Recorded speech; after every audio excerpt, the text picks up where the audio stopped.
आर्वी शिवारात धुळे तालुका पोलिसांची धडक कारवाई। 9 किलो गांजासह मध्य प्रदेशातील तरुण अटकेत।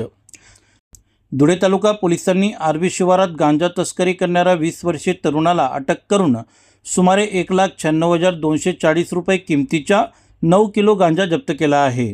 ही कारवाई परिवेक्षाधीन पोलीस उपाधीक्षक सागर देशमुख यांच्या मार्गदर्शनाखाली 11 मे रोजी सायंकाळी 6 वाजेच्या सुमारास करण्यात आली।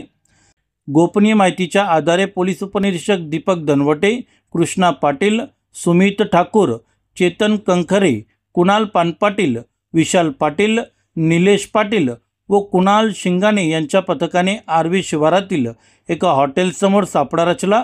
त्यावेळी एक तरुण संशयास्पद हालचाली करताना आढळून आला।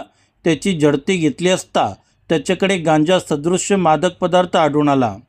अटकेतील तरुणाचे नाव सुमित खंडसिंग ठाकरे, वय 20, राहणार मध्य प्रदेश असून त्याने हा गांजा इंदोर येथील सौरभ ठाकूर यांच्याकडून कल्याणमधील एका व्यापाऱ्यासाठी नेत असल्याचे चौकशीत सांगितले।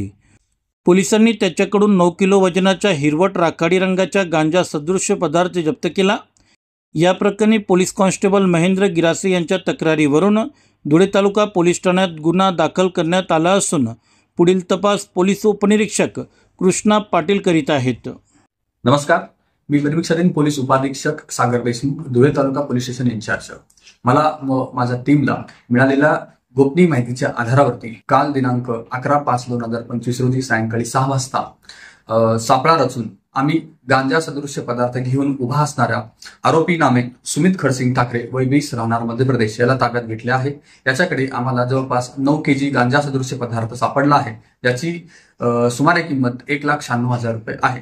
तरी माननीय पोलीस अधीक्षक श्रीकांत धिवरे साहेब, ॲडिशनल SP साहेब किशोर काळे आणि SDPO संजय भांबळे यांच्या मार्गदर्शनाखाली पुढील तपास चालू आहे। हा तपास PSI कृष्णा पाटील हे करत आहेत। धन्यवाद।